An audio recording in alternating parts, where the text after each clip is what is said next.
علمدار ہے، آئیے نبیوں کی بھی سرحدیں ہیں۔ بسم اللہ الرحمن الرحیم، انی جاعل فی الارض خلیفہ۔ آدم آپ زمین کے خلیفہ ہیں، زمین ختم، آدم کی خلافت ختم۔ یا داؤد انا جعلناک خلیفۃ فی الارض، اے داؤد ہم آپ کو عرض کا خلیفہ بناتے ہیں۔ زمین ختم، داؤد کی خلافت ختم۔ بسم اللہ الرحمن الرحیم، وَإِذِ ابْتَلَىٰ إِبْرَاهِيمَ رَبُّهُ بِكَلِمَاتٍ فَأَتَمَّهُنَّ قَالَ إِنِّي جَاعِلُكَ لِلنَّاسِ إِمَامًا۔ ابراہیم آپ انسانوں کے امام ہیں، جنوں کے نہیں۔ عیسیٰ تم بنی اسرائیل کے نبی ہو، بنی اسرائیل ختم، عیسیٰ کی نبوت ختم۔ مجھے نبیوں کی بھی سرحدیں نظر آئیں، لیکن حسین تیرے کیا کہنے، تو نے پہلا مقدمہ جھولے کی عدالت میں لیٹے لیٹے عرش کے مجرم کا سنا۔ اب ایک فکرہ کہتا ہوں، بڑی عدالت جس مقدمے کو سماعت کر چکی ہو، چھوٹی عدالت اسے سماعت کرنے کا اختیار نہیں رکھتی۔ فطرس کا مقدمہ خدا کی بارگاہ میں سماعت شدہ تھا۔ جو چپ بیٹھے ہو تو میں FIR سنا دیتا ہوں۔ نام فطرس، ودیت نور، جنس فرشتہ، سکنہ عرش برین، جرم تکبر۔ تکبر مومن کے لیے زیبا نہیں۔ علی بھی تکبر نہیں کرتا کیونکہ اللہ اکبر کہتا ہے۔ تکبر صرف اللہ کو زیبا ہے۔ علی سجدے میں جا کے کہتا ہے معبود اس سے زیادہ علی جھک نہیں سکتا۔ جسے علی جھک جائے، جنہیں علی کا مطلب آتا ہے، جسے علی جیسی بلندی جھک جائے، وہ رب قدیر ہے۔ سب سے بڑی عدالت سماعت کر چکی۔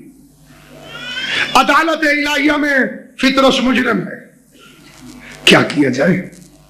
اب اللہ نے خود جو اختیار دیا ہے، 17 ربیع الاول کو رسول آئے، فطرس نہیں آیا۔ مریض تو پرانا تھا، نہیں چلو تھوڑا اور پیچھے چلے جاتے ہیں۔ آدم آئے، فطرس نہیں آیا، حالانکہ آدم توبہ قبول کرانے کے اسپیشلسٹ تھے۔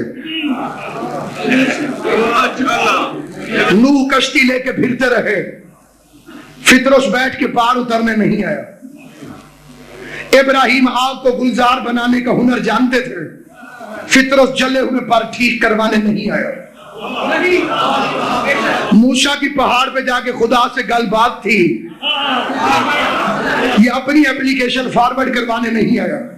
عیسیٰ ٹھوکروں سے میت جلاتے رہے، فطرس اپنا مردہ مقدر زندہ کروانے نہیں آیا۔ برا میرے جھولے سے بس کر دو۔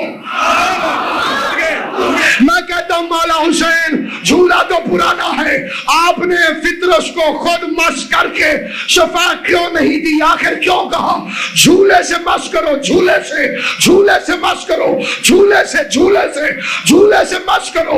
اے علم کو چومنے کو بدعت کہنے والوں، جاؤ پہلے فرشتے پہ فتویٰ لگاؤ جو حسین کے جھولے کے ساتھ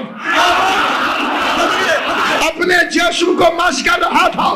یا رسول اللہ، میں بڑے ادب سے پوچھتا ہوں، حسین سے مس کرائیے، جھولے سے مس کیوں کرایا؟ کہ اگر حسین سے مس کرایا تو قیامت تک ملا کہے گا کہ جب تک حسین تھا مس ہونے والے کو شفا ملتی تھی، اب تو حسین نہیں ہے، اب شفا کیسے ملے گی؟ پیغمبر نے سنت بنا دی، جو چیز حسین کی ہو جائے، مس کرنا تمہارا کام ہے، معاف کرنا اللہ کا کام۔ ہمارے تیسرے امام حسین علیہ السلام مولا علی کرم اللہ وجہ اور خاتون جنت بی بی فاطمہ الزہرا سلام اللہ علیہ کے دوسرے بیٹے تھے۔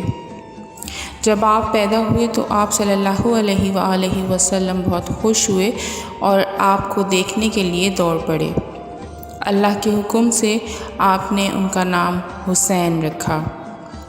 پیغمبر اکرم صلی اللہ علیہ وآلہ وسلم نے امام کے دائیں کان میں اذان اور بائیں کان میں اقامت پڑھی۔ جب امام حسین کی ولادت ہوئی تو اللہ تعالیٰ نے ہمارے پیغمبر صلی اللہ علیہ وآلہ وسلم اور ان کی آل کو مبارکباد دینے کے لیے جبرائیل فرشتے کو بھیجا۔ راستے میں جبرائیل علیہ السلام آسمان سے اترتے ہوئے ایک جزیرے سے گزرے جس پر فطرس نام کا فرشتہ رہتا تھا۔ فطرس کو اللہ تعالیٰ نے وہاں بھیجا تھا کیونکہ وہ شرارتی تھا اور فطرس کے پروں کو بھی اللہ نے چھین لیا تھا۔ وہ اس جزیرے پر برسوں سے دعائیں مانگ رہا تھا اور اللہ سے اپنی بخشش مانگ رہا تھا۔ فطرس نے جبرائیل علیہ السلام کو دیکھا تو پوچھا کہ کہاں جا رہے ہو؟ جبرائیل نے اسے بتایا کہ وہ امام حسین کی ولادت پر پیغمبر اکرم صلی اللہ علیہ وآلہ وسلم اور ان کے اہل خانہ کو مبارکباد دینے جا رہے ہیں۔ فطرس نے جبرائیل سے پوچھا کہ کیا وہ اسے لے جائے گا تاکہ وہ اس کے ساتھ چل سکے؟ اللہ کے حکم سے جبرائیل علیہ السلام ایسا کرنے پر راضی ہو گئے اور دونوں فرشتے رسول اللہ صلی اللہ علیہ وآلہ وسلم کے گھر پہنچے۔ جب فرشتے پیغمبر اکرم صلی اللہ علیہ وآلہ وسلم کے پاس پہنچے اور آپ کو اور آپ کے اہل خانہ کو مبارکباد دی تو فطرس آگے آیا اور بتایا کہ اس کے ساتھ کیا ہوا تھا۔ پیغمبر اکرم صلی اللہ علیہ وآلہ وسلم نے فطرس سے کہا کہ امام حسین علیہ السلام کے پاس جاؤ۔ آپ نے کہا کہ نوزائیدہ بچے کے جسم کو چھوؤ اور جنت میں اپنے مقام پر واپس لوٹ جاؤ۔ جب فطرس نے امام علیہ السلام کو چھوا تو اس کے پروں کو اللہ کی طرف سے واپس کر دیا گیا جس نے انہیں معاف کر دیا تھا۔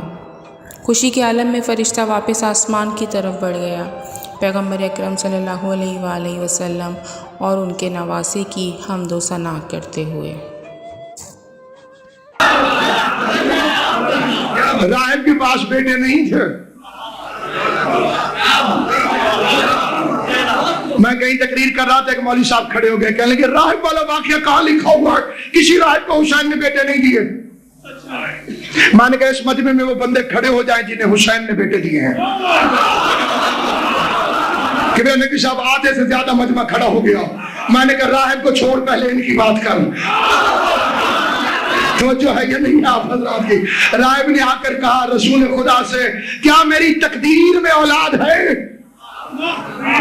تقدیر بھائی نے بھی فرمایا نا تقدیر سے ملتا ہے۔ میری تقدیر میں اولاد ہے؟ سب سے سچے نبی نے فرمایا تقدیر میں نہیں ہے۔ قرآن کی قسم تقدیر میں ہوتی تو رسول یہ نہ کہتے۔ پیغمبر کا جملہ بتاتا ہے تقدیر میں نہیں تھی۔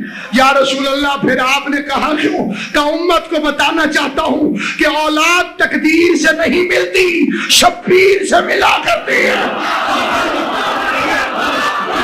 نعرہ حیدری کاغذ ماش کروا دیا حسین سے۔ لوگ کہیں گے جی اب کیسے ہیں؟ اب تو حسین نہیں ہے۔ کہ جو چیز حسین کی ہو جائے۔ علم حسین کا ہے۔ اداس شام، شفق، پھول، گریہ شبنم۔ اداس شام، شفق، پھول، گریہ شبنم۔